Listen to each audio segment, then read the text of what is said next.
Hello friends, good morning. നമ്മുടെ Kerala TV സീരിയലിലേക്ക് എല്ലാവർക്കും സ്വാഗതം. അങ്ങനെ ഭാമയെ വരിഞ്ഞ് മുറുക്കുക നമ്മുടെ സച്ചി. ആൻറ്റി എന്തിനാ രേവതി പൈസ കട്ടെടുത്തു എന്ന് പറഞ്ഞതെന്ന് ചോദിക്കും. അത് പിന്നെ ഞാൻ ഫോണിൽ. അന്നേരം ആൻറ്റി വേണ്ട, എനിക്ക് ശരിക്കും പേടിയുണ്ട് ആൻറ്റി. ചെയ്യാത്ത കുറ്റമൊക്കെ അല്ലേ നിങ്ങൾ അവളുടെ തലയിൽ കെട്ടിവെച്ചത്. അവൾക്കിതൊന്നും സഹിക്കാൻ പറ്റത്തില്ല ആൻറ്റി, അത്രയും പാവം അവളെന്നൊക്കെ പറഞ്ഞ് ഇങ്ങനെ കരയുവാണ്. അപ്പോൾ രേവതി വല്ല കടുങ്കയും ചെയ്യുന്നതിൻ്റെ പേടിയെന്നൊക്കെ പറഞ്ഞു ഭാമയുടെ മുന്നിൽ ഇരുന്ന് കരയുമ്പം, അയ്യോ മോനെ കടുങ്കയൊന്നും കാണിക്കരുത് നമ്മളോട് പറയണേ മോനെ. ദേ രേവതി കാശ് മോഷ്ടിച്ചെന്ന് ഞാനല്ല പറഞ്ഞത്, ആ ചന്ദ്രയാ പറഞ്ഞതെന്ന് ഭാമ പറഞ്ഞു. അമ്മയോ നിങ്ങളങ്ങനെ പറഞ്ഞെന്നാണല്ലോ അമ്മ എന്നോട് പറഞ്ഞതെന്ന് പറയുമ്പം, അത് മോനെ ഞാൻ രേവതിയാണ് കാശ് എടുത്തതെന്ന് അമ്മയാണ് ഉറപ്പിച്ചും പറഞ്ഞുകൊണ്ടിരിക്കുകയാണെന്ന കാര്യവും സച്ചി ഇങ്ങനെ പറഞ്ഞു. രേവതി അല്ല കാശ് എടുത്തത്, അതെനിക്ക് 100% അറിയാം. അതെനിക്ക് തെളിയിക്കാൻ വേണമെന്നുള്ള കാര്യവും സച്ചി ഭാമയോട് പറയാം. അതിനെനിക്ക് ഒരു വഴിയേ ഉള്ളൂ എന്നും പറഞ്ഞുകൊണ്ട് നിങ്ങളെ പോലീസിനെ വിളിക്കാനും പറഞ്ഞു. പോലീസ് തെളിയിക്കട്ടെ എന്ന് പറയുമ്പോൾ, അയ്യോ മോനെ വേണ്ട, പോലീസിനൊന്നും വിളിക്കണ്ട. വീട്ടിൽ വെച്ച് കാശ് കാണുന്നില്ലല്ലോ, ആരോ എടുത്തെന്നല്ലേ പറയുന്നത്, അപ്പോൾ പിന്നെ പോലീസിനെ അറിയിക്കണ്ടേന്ന് ചോദിക്കുമ്പോഴത്തേക്കും ഭാമ നിന്ന് ഉരുളാൻ തുടങ്ങി. നിങ്ങളൊരു കംപ്ലൈൻറ്റ് കൊടുക്കുക, കാശ് എടുത്തത് എന്ന് നിങ്ങൾക്ക് സംശയമുള്ള എല്ലാവരുടെയും പേരങ്ങ് പറ. രേവതിയുടെ പേരും പറയാൻ പറഞ്ഞു. കാശ് എടുത്തതാണെന്ന് അവർ ആരാ എടുത്തതെന്ന് അവർ കണ്ടുപിടിക്കട്ടെ. അവർ വരട്ടെ, ആൻറ്റി അവരെ വിളിച്ചേ, വേഗം വിളിക്കാൻ പറഞ്ഞു. അന്നേരം അത് പിന്നെ മോനെ അല്ല പോലീസിനെയൊക്കെ എന്തിനാ ഇപ്പം വിളിക്കുന്നത്? അതൊന്നും വേണ്ട. അപ്പോൾ അതെന്താ വേണ്ടാത്തത്? കണ്ടുപിടിക്കണ്ടേ, നിങ്ങളുടെ കാശ് തിരിച്ചു കിട്ടണ്ടേ എന്ന് ചോദിച്ചു. അല്ലെങ്കിൽ വേണ്ട, നിങ്ങൾ വിളിക്കണ്ട, ഞാൻ വിളിക്കാമെന്ന് പറഞ്ഞു. അയ്യോ സച്ചി വേണ്ട, അപ്പോൾ വിളിക്കേണ്ടെന്നല്ലേ പറഞ്ഞതെന്ന് ചോദിച്ചുകൊണ്ട് ഭാമയും ചാടിയേറ്റു. അപ്പോൾ നിങ്ങൾ എന്തിനാ ഇങ്ങനെ പേടിക്കുന്നതെന്ന് ചോദിച്ചു സച്ചി. രേവതി അല്ല കാശ് മോഷ്ടിച്ചതെന്ന് എനിക്ക് നന്നായിട്ട് അറിയാം. പോലീസ് വന്ന് മോഷ്ടിച്ച ആളെ കണ്ടുപിടിക്കുകയും ചെയ്യട്ടെ, അതല്ലേ നല്ലത്. അന്നേരം സച്ചി ഫോൺ ചെയ്യരുത്, വേണ്ട, പറയുന്നത് കേക്ക് എന്നും പറഞ്ഞു ഭാമ. ആരാ മോഷ്ടിച്ചതെന്ന് കണ്ടുപിടിച്ചേ പറ്റും, ഞാൻ പറയട്ടെ, ഞാൻ വിളിക്കട്ടെ എന്ന് പറഞ്ഞപ്പോൾ, മോനെ വിളിക്കല്ലേ മോനെ, മോഷ്ടിച്ചത് എൻ്റെ കാശല്ല എന്ന് ഭാമ പറഞ്ഞു. അന്നേരം നിങ്ങളുടെ കാശല്ലെന്നോ, പിന്നെ ആരുടെ കാശാന്ന് ചോദിച്ചു. അപ്പോൾ പറയാൻറ്റി അത് ചന്ദ്രയുടെ കാശാ, അമ്മയുടെ കാശോ? അമ്മയ്ക്ക് എങ്ങനെയാ അത്രയും കാശ് കയ്യിൽ വന്നേ? അത് പിന്നെ മോനെ അത് എന്താ അത് പറ ആൻറ്റി, എല്ലാം പറയാൻ പറഞ്ഞു. അങ്ങനെ ഭാമ സാകലതും നമ്മുടെ സച്ചിയോട് പറഞ്ഞു.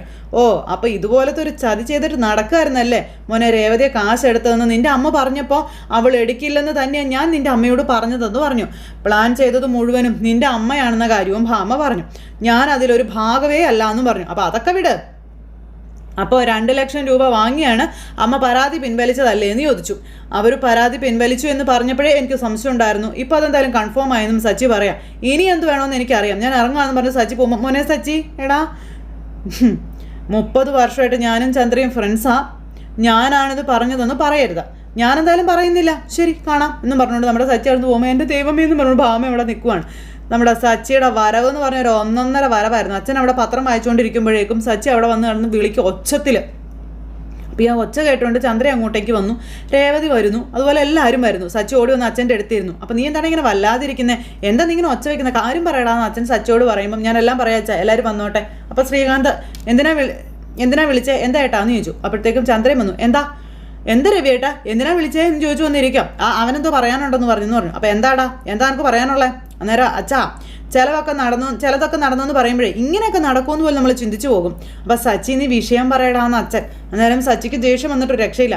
ഞാൻ ഈ വീട്ടിലുള്ള എല്ലാവരോടുമായിട്ട് ഒരു ചോദ്യം ചോദിക്കാൻ പോകാമെന്ന് പറഞ്ഞു. അപ്പോഴത്തേക്കും ശ്രുതിയും കൂടി ഇറങ്ങി വന്നു. അപ്പോൾ ഇതെന്താ ക്വിസ് നടത്താൻ വേണ്ടിയിട്ടാണ് വിളിച്ചു വരുത്തിയതെന്ന് വർഷ ചോദിക്കാൻ പറഞ്ഞു.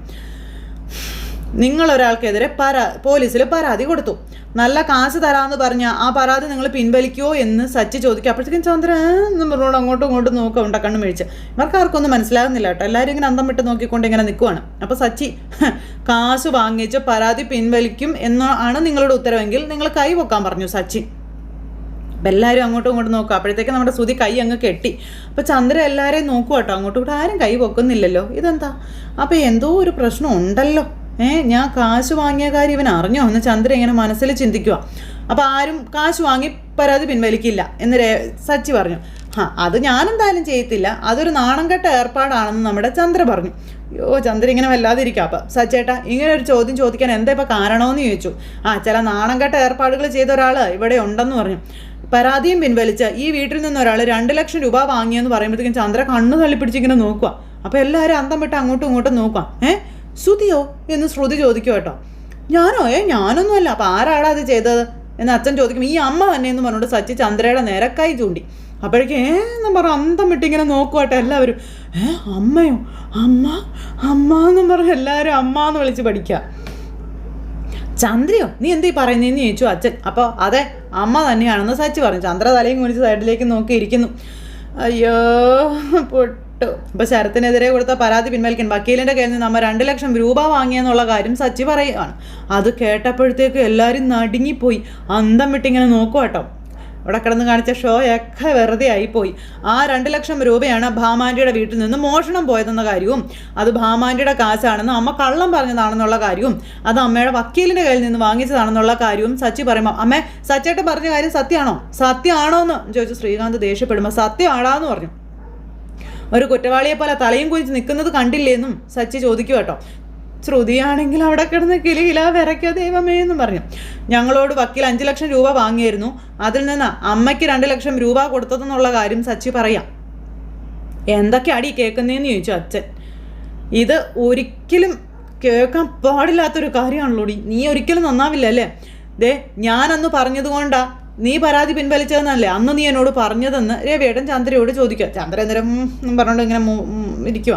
പക്ഷെ വക്കീലിൻ്റെ കയ്യിൽ നിന്ന് കാശ് വാങ്ങിച്ചിട്ടാണ് നീ പരാതി പിൻവലിച്ചതല്ലേ, അല്ലാതെ നിന്റെ നല്ല മനസ്സുകൊണ്ട് നീ ഉണ്ടാക്കിയതല്ലല്ലേ എന്നൊക്കെ ചോദിച്ച് അച്ഛൻ ഭയങ്കരമായിട്ട് ദേഷ്യപ്പെടുന്നു. രേവതിയൊക്കെ അന്താളിച്ച് ഇങ്ങനെ നിൽക്കുവാണ്. അപ്പോൾ ശ്രുതിക്കാണെങ്കിൽ പേടിയായി തുടങ്ങി. നിനക്കത് അങ്ങനെ ഒരു നല്ല മനസ്സുണ്ടോടി? എവിടെ ഉണ്ടായിട്ട്? എൻ്റെ ദൈവമേ, ഞാൻ നിന്നെ അപ്പോഴേ സംശയിക്കേണ്ടതായിരുന്നു എന്നൊക്കെ രവിയേട്ടൻ പറയുവാണ്. ദേ ഇരിക്കുന്ന ഇരിപ്പ് കണ്ടില്ലേ? വക്കീലിൻ്റെ കയ്യിൽ നിന്ന് കാശ് വാങ്ങിച്ചത് തെറ്റ്, ആ കാശ് ഭാമാൻ്റിയുടേതാ, അത് രേവതി എടുത്തു എന്ന് പറഞ്ഞത് അതിനേക്കാളും വലിയ തെറ്റല്ലേ എന്ന് സച്ചി ചോദിച്ചു. വക്കീലിൻ്റെ കയ്യിൽ നിന്ന് വാങ്ങിയ കാശ് ഭാമാൻ്റിയെ സൂക്ഷിക്കാൻ ഏൽപ്പിച്ചതാ, അതവിടെ നിന്ന് ആരോ എടുത്തു. ദേ ആ കാശ് എടുത്തത് രേവതിയാണെന്ന് ഭാമാൻ്റി ഒരിക്കലും പറഞ്ഞിട്ടില്ല. ഇവരാണ് അത് രേവതിയുടെ തലയെ കൊണ്ടിട്ടതെന്നും ഇവരാണ് ഇതിൻ്റെയൊക്കെ പിന്നിലും ഇവരൊരു നാടകം കളിക്കായിരുന്നു എന്നുള്ള കാര്യവും സച്ചി പറയുമ്പോൾ ചന്ദ്ര രേവതിയുടെ നേരെ നോക്കി. ഇത് രേവതി ഉണ്ടാക്കിയ കഥയായിട്ടായിരിക്കും ഇനി ചന്ദ്ര പറയാൻ പോകുന്നത്. അച്ഛൻ ഈ കാര്യത്തിൽ എന്താ പറയാനുള്ളതെന്ന് സച്ചി ചോദിക്കുമ്പം ഞാനല്ല പറയേണ്ടത്, നീയും രേവതി മോളുമാണ് പറയേണ്ടത് എന്ന് രവിയേട്ടൻ പറയുക. അപ്പോൾ അത് കേട്ട് കഴിഞ്ഞപ്പം രേവതി കാശ് എടുത്തിട്ടില്ല, ഭാമാൻ്റിയുടെ കാശ് രേവതി മോഷ്ടിച്ചു എന്ന് പറഞ്ഞതിന് രേവതിയോട് അമ്മ ക്ഷമ ചോദിക്കണം എന്ന് സച്ചി പറയുവാണ്. അങ്ങനെ രേവതിയുടെ കാല് പിടിപ്പിക്കുക സച്ചി ചന്ദ്രയെ കൊണ്ട്. അപ്പോഴേക്കും പറഞ്ഞുകൊണ്ട് ഇങ്ങനെ നോക്കുന്നു. അത് തന്നെയാണ് എൻ്റെയും അഭിപ്രായം, ആൻറ്റി രേവതി ചേച്ചിയോട് ക്ഷമ ചോദിക്കണമെന്ന് വർഷ. അപ്പോൾ വർഷ മിണ്ടാതിരിക്കാൻ പറഞ്ഞു ശ്രീകാന്ത്. എന്നെ അടിക്കൊന്നും വേണ്ട, ഞാനും രേവതി ചേച്ചിയും തമ്മിലും മിണ്ടാറൊന്നുമില്ല, അപ്പോഴും പിണക്കത്തിലൊക്കെ തന്നെയാണ്. എന്നാലും ഇതാണ് കറക്റ്റാണ് ജഡ്ജ്മെൻറ്റ്, വർഷ ന്യായത്തിൻ്റെ ഭാഗത്തെ നിൽക്കുള്ളൂ എന്ന് വർഷ തറപ്പിച്ചങ്ങ് പറഞ്ഞു. അപ്പോഴത്തേക്കും ശ്രുതിയും ഒന്നും മിണ്ടാതെ നിൽക്കുക. ആൻറ്റി ചെയ്യാത്ത തെറ്റ് ചേച്ചിയുടെ തലയിലിട്ടു, അതിന് ചേച്ചിയോട് സോറി പറഞ്ഞേ പറ്റൂ, അപ്പം ഞാനതിന് ക്ഷമ ചോദിക്കണം എന്ന് ചന്ദ്ര ചോദിക്കുമ്പോൾ നീ ക്ഷമ ചോദിച്ചേ പറ്റൂ എന്ന് രവിയേട്ടൻ. അപ്പോൾ ഇതെന്താ ഇങ്ങനെയൊക്കെ പറയുന്നത്, നിങ്ങൾക്കെന്ത് ഭ്രാന്തായോ എന്ന് ചന്ദ്ര ചോദിക്കുമ്പം നിൻ്റെ കൂടെ ഇത്രയും കാലം ജീവിച്ചിട്ടും ഭ്രാന്ത് പിടിക്കാതിരുന്നത് എൻ്റെ എന്തോ ദൈവാധീനം അടിയെന്ന് രവിയേട്ടൻ പറയുക. പരാതി പിൻവലിച്ചില്ലായിരുന്നെങ്കിൽ ഇവരുടെ അനിയൻ ജയിലിൽ പോയേനെ, പിന്നെ നിങ്ങളൊക്കെ പേടിച്ചതുപോലെ അവൻ്റെ പഠിപ്പും ഭാവിയും ഒക്കെ ഇല്ലാണ്ടായേനെന്ന് ചന്ദ്ര. അതോർത്തിട്ടാ പരാതി പിൻവലിച്ചത്, ഞാനേ അവനെ രക്ഷിക്കുക ചെയ്തേ, പിന്നെ ഞാനെന്തിനും ക്ഷമ ചോദിക്കണമെന്ന് ചന്ദ്ര ചോദിക്കുമ്പോഴത്തേക്കും സച്ചി ഇങ്ങനെ തുറച്ചു നോക്കിയിരിക്കും കേട്ടോ. അപ്പോൾ പരാതി പിൻവലിച്ചില്ലായിരുന്നെങ്കിലേ ജയിലിൽ പോകണം, ഫൈൻ അടയ്ക്കണം, ഇതിപ്പോൾ ഞാൻ അവനിട്ടൊരു ഫൈനാ, അങ്ങനെ കണ്ടാൽ മതി, ഈ 2 ലക്ഷം രൂപ അങ്ങനെ അങ്ങ് കരുതിയാൽ മതി എന്നും പറഞ്ഞുകൊണ്ട് ചന്ദ്രമതി വലിയ ഡയലോഗ് ഇറക്കുമ്പം തെറ്റ് ചെയ്തിട്ട് അതും ഇതും പറഞ്ഞ് ന്യായീകരിക്കാൻ നോക്കുന്നോടി നീ, അത് അതിനേക്കാളും വലിയ തെറ്റല്ലേ എന്ന് രവിയേട്ടൻ ചന്ദ്രയോട് ചോദിച്ചു. നമുക്ക് പറഞ്ഞുകൊണ്ട് ചന്ദ്ര ഇങ്ങനെ കോട്ടി കാണിച്ചിരിക്കാം. കാശ് വാങ്ങിച്ചതിന് മാത്രമല്ല രേവതി അത് മോഷ്ടിച്ചു എന്ന് പറഞ്ഞതിനും കൂടി നീ മാപ്പ് പറയണമെന്ന കാര്യവും രവിയേട്ടൻ പറയുന്നു. അതിനെ വേറെ ആളെ നോക്കാനായിട്ട് ചന്ദ്രമതി രവിയേട്ടനോട് പറയണു. രേവതി ഒന്നും മിണ്ടാതെ നിൽക്കുക. ഇവളോട് ഞാൻ ക്ഷമ ചോദിക്കണോ അത്രേ, അതെന്തായാലും നടക്കണ കാര്യമല്ല എന്നും പറഞ്ഞു ഭയങ്കര ഡയലോഗ്. അത് കേട്ട് കഴിഞ്ഞപ്പം അമ്മേ വേണ്ട, എന്നോട് ഒരു ക്ഷമയും നിങ്ങൾ ചോദിക്കണ്ട, ഇനി ഞാനാണ് ആ കാശ് എടുത്തത് എന്ന് നിങ്ങൾ പറയാതിരുന്നാൽ മതിയെന്ന് രേവതി അന്നേരത്തേക്കും അവിടെ നിന്ന് പറയുകയും ചെയ്തു. സച്ചു ദേഷ്യപ്പെട്ടിങ്ങനെ നോക്കുവാണ്. അച്ഛാ അമ്മയെക്കുറിച്ച് നമുക്കറിയാമല്ലോ, ഇവർ ക്ഷമയൊന്നും ചോദിക്കാൻ പോകുന്നില്ല. ദേ ഒരു കാര്യം ഞാൻ നിങ്ങളോട് പറഞ്ഞേക്കാം, ഇനി മേലാൽ രേവതിയോ ഇവരുടെ കുടുംബത്തെയോ എന്തിൻ്റെ പേരിലാണെങ്കിലും കുറ്റപ്പെടുത്താൻ നിങ്ങൾ നിന്നേക്കരുത്. ഇവരുടേത് മോഷ്ടാക്കളുടെ കുടുംബമാണെന്ന് ഇനി അങ്ങനെ പറഞ്ഞ് നിങ്ങൾ നോക്ക്, അപ്പം കാണിച്ചു തരാം ഞാനെന്ന് സച്ചി ചന്ദ്രമതിയുടെ മുഖത്ത് നോക്കി പറയുവാണ്. ഭയങ്കരമായിട്ട് ദേഷ്യം എന്ന് പറഞ്ഞാൽ ഭയങ്കര ദേഷ്യം. അന്നേരം ആൻറ്റി അഡ്വക്കേറ്റിനോട് കാശ് വാങ്ങുന്നതിന് പകരം രേവതി ചേച്ചിയോട് നേരിട്ട് ചോദിക്കണമായിരുന്നു എന്നും വർഷ പറയാം. അതിന് കുറച്ചുകൂടി ഡീസൻസി ഉണ്ടായിരുന്നു എന്ന് പറഞ്ഞു. എന്താണ് ഇവൾ ഇങ്ങനെയൊക്കെ പറഞ്ഞതെന്ന് ചന്ദ്ര അന്നേരം ശ്രീകാന്തിനോട് ചോദിക്കുമ്പം അവൾ പറഞ്ഞതിൽ എന്താ തെറ്റ്? അമ്മ പറഞ്ഞതും ചെയ്തതും ഒക്കെ തെറ്റ് തന്നെയാണ്, വളരെ മോശമായി പോയെന്ന് ശ്രീകാന്തും പറഞ്ഞു. എടാ അവളുടെ ഭാഗം ചേർന്ന് എന്നെ പറയുന്നു, ഒറ്റ വീക്കി വെച്ചേരുമെന്ന് പറഞ്ഞു ശ്രീകാന്തിനെ തല്ലാൻ നോക്കുക ചന്ദ്ര. അപ്പോൾ എല്ലാവരും കൂടെ ചേർന്ന് വളഞ്ഞിട്ട് എൻ്റെ അമ്മയെ ആക്രമിക്കാൻ നോക്കില്ല, ഞാൻ സമ്മതിക്കത്തുള്ളത്. അമ്മ വന്നേ നമുക്ക് റൂമിൽ പോകാമേ എന്ന് പറഞ്ഞുകൊണ്ട് സുധി ചന്ദ്രയെ വിളിക്കുന്നു. ചന്ദ്ര ഇങ്ങോട്ട് എന്തോ വലിയ ആനക്കാരം ചെയ്തിട്ട് നിൽക്കുന്നത് പോലെ പുറകെ കൈയും കെട്ടി നിൽക്കുക.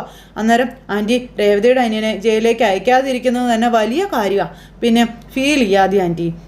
ആൻറ്റി ഇതൊന്നും കേൾക്കണ്ട, ആൻറ്റി ചെയ്തത് കറക്റ്റ് തന്നെയാണ് ആൻറ്റി എന്ന് ശ്രുതി പറയുമ്പം ഞാനെന്തിനതിനെ ഫീൽ ആവണം? എനിക്ക് ഫീലിങ്സ് ഒന്നുമില്ല. ഞാനിപ്പോൾ ആലോചിക്കുന്നത് രേവതി ആ കാശ് എടുത്തില്ലെങ്കിൽ മറ്റാരാ കാശ് എടുത്തതെന്നാണെന്ന് പറയുമ്പോഴത്തേക്കും ശ്രുതിക്ക് കിട്ടി. ആരായിരിക്കും എന്ന് പറഞ്ഞുകൊണ്ട് ഇരിക്കുക അവിടെ ശ്രുതി. അപ്പോൾ അച്ഛാ പറയുന്നത് കേട്ടില്ലേന്ന് ചോദിക്കുമ്പം ചന്ദ്രേ, നീ കാരണം സച്ചിക്കും രേവതിക്കും 5 ലക്ഷം രൂപയാണ് നഷ്ടമായത്. കുടുംബത്തിലുള്ളൊരു പയ്യനെതിരെയുള്ള പരാതി പിൻവലിപ്പിക്കാൻ വേണ്ടി കാശ് വാങ്ങിയത് നല്ലതാണെന്ന് നിനക്ക് തോന്നുന്നുണ്ടോ? കുറച്ചെങ്കിലും നാണം ഉണ്ടോടി നിനക്ക് എന്ന് ചോദിച്ചുകൊണ്ട് രവിയേട്ടൻ ചന്ദ്ര എടുത്തിട്ട് കൊടയുവാണ്. രേവതി ഒന്നും മിണ്ടാതെ ഇങ്ങനെ സൈഡ് മാറി ഇങ്ങനെ നിൽക്കുന്നു. വക്കീലിന് ഇവർ കൊടുത്ത 5 ലക്ഷം രൂപ നീ ഇവർക്ക് തിരിച്ചു കൊടുക്കണമെന്ന് രവിയേട്ടൻ ചന്ദ്രയോട് പറഞ്ഞു. ഞാൻ കൊടുക്കണമെന്നോ? ഞാനെന്തിനു കൊടുക്കണം? ഞാനിവിടുന്ന് കൊടുക്കാനോ? അല്ലെങ്കിൽ തന്നെ എന്നെ കൊണ്ട് എങ്ങനെ കൊടുക്കാൻ പറ്റും? ഞാനെന്താ പണം കായ്ക്കുന്ന മരം വളർത്തുന്നുണ്ടോ എന്ന് ചന്ദ്ര ചോദിക്കുമ്പം അതൊന്നും എനിക്കറിയേണ്ട കാര്യമില്ല. നീ അവർക്ക് കാശ് കൊടുത്തേ പറ്റൂ. നീ ചെയ്തതിനുള്ള ശിക്ഷ അടിയതെന്നും പറഞ്ഞുകൊണ്ട് രവിയേട്ടൻ ചന്ദ്രയുടെ മുന്നിൽ അടിവരയിട്ട് ആ ഒരു തീരുമാനം എടുത്തു. അയ്യാന്നും പറഞ്ഞുകൊണ്ട് ശ്രുതിയും ഇങ്ങനെ നിൽക്കുക. അപ്പം ഞാൻ കാശ് കൊടുക്കില്ല. അപ്പം നിന്റെ ഭർത്താവായി പോയില്ലടി ഞാൻ, അതുകൊണ്ട് നീ ചെയ്ത പാപം ഞാൻ കൂടി ഏറ്റെടുക്കണമെന്ന് രവിയേട്ടൻ പറയുക. ഈ 5 ലക്ഷം രൂപ ഇവർക്ക് ഞാൻ കൊടുക്കുവടിയെന്നും പറഞ്ഞുകൊണ്ട് നമ്മുടെ രവിയേട്ടൻ പറയുന്നു. അത് കേട്ടപ്പോഴത്തേക്കും രേവതിയും സച്ചിയും ഞെട്ടി, അതുപോലെ എല്ലാവരും ഞെട്ടി. 5 ലക്ഷം രൂപ ഇവർക്ക് കിട്ടുവാണോ എന്ന് പറഞ്ഞുകൊണ്ട് ശ്രുതി ഇങ്ങനെ അവിടെ നിൽക്കുക കേട്ടോ. പെൻഷൻ പറ്റി വീട്ടിൽ വന്നിരിക്കുമ്പോൾ എല്ലാവർക്കും ജീവിതത്തിൽ വലിയ സന്തോഷമാണ്. അപ്പോൾ കഷ്ടപ്പെട്ടതിന് ദൈവം തന്നൊരു നല്ല കാലം, പക്ഷേ എനിക്ക് മാത്രം എന്താടാ ഇങ്ങനെയായിപ്പോയതെന്ന് രവിയേട്ടൻ സച്ചിയോട് ചോദിക്കുക കേട്ടോ. എൻ്റെ കയ്യിൽ എന്തായാലും ഇപ്പോൾ എടുക്കാൻ കാശില്ലാന്നും പെൻഷൻ കിട്ടുന്ന കാശിൽ നിന്ന് മാസാമാസം ഒരു തുക ഞാൻ തന്നോളാവെന്നും രവിയേട്ടൻ പറയുക. അങ്ങനെ ചന്ദ്ര ചെയ്തതിന് ഏറ്റെടുക്കുകയാണ്, അല്ലെങ്കിൽ ഞാൻ മുകളിൽ ചെല്ലുമ്പോൾ ഇതിനൊക്കെ മറുപടി പറയേണ്ടി വരും. അപ്പോൾ അങ്ങനത്തെ സച്ചിയോടും രേവതിയോടും രവിയേട്ടൻ ഇങ്ങനെയൊക്കെ പറയുമ്പം അച്ഛൻ ഞങ്ങൾക്ക് കാശൊന്നും തരണ്ടാന്ന് രേവതി പറഞ്ഞു. അപ്പോൾ സച്ചി അച്ഛൻ്റെ അടുത്ത് എന്നിരുന്ന് ഇങ്ങനെ സങ്കടപ്പെട്ടെങ്കിൽ പറയാം, അല്ലെങ്കിൽ ഈ പ്രായത്തിൽ നിങ്ങളെന്തിനാണ് ജോലിക്ക് പോകുന്നത്? ഞങ്ങളെ നാണം കെടുത്താനാണെന്ന് ചന്ദ്ര ചോദിക്കണം. ആളുകളൊക്കെ എന്തു പറയും എന്നൊക്കെ ചോദിക്കുമ്പോഴത്തേക്ക് എഴുന്നേറ്റങ്ങ് ചെന്നിട്ട് എങ്കിൽ നീ പോയി 5 ലക്ഷം ഉണ്ടാക്കി കൊടുക്കടി, നീ ചെയ്യടി, ഞാൻ ഒറ്റയ്ക്ക് ജോലിക്ക് പോയിട്ട് ഈ കാശ് ഞാൻ കൊടുക്കുവടി എന്നും പറഞ്ഞുകൊണ്ട് ദേഷ്യപ്പെടുക. ഇത് എൻ്റെ തീരുമാനമാണെന്ന് പറഞ്ഞുകൊണ്ട് രവിയേട്ടൻ അവിടെ നിന്ന് അങ്ങ് പോയി. രവിയേട്ടൻ സങ്കടപ്പെട്ട് അങ്ങ് പോയപ്പോൾ രേവതിയും സച്ചിയും ആകെ തകർന്ന് നിൽക്കുക കേട്ടോ. രേവതി എന്നിട്ട് കരി കയറി അവിടെ നിന്ന് അങ്ങ് പോയി. അത് കഴിഞ്ഞതിന് ശേഷം പിന്നെ ശ്രുതിയും കൂടെ അവിടെ ഇരിക്കുന്നു. ഈ സമയത്ത് ശ്രുതിയുടെ അടുത്ത് ചന്ദ്ര ഇങ്ങനെ വന്നിരിക്കുക. ആൻറ്റി എന്തെങ്ങനെ വന്നിരിക്കുന്നത്, എന്ത് പറ്റി എന്ന് ശ്രുതി ചോദിക്കുമ്പോൾ അമ്മ കാശ് കൊടുക്കാതെ കാര്യമൊന്നുമില്ല അമ്മ അതിനെപ്പറ്റി ചിന്തിക്കൊന്നും വേണ്ടാം എന്ന് പറഞ്ഞ് ശ്രുതി ഇങ്ങനെ പറയാം.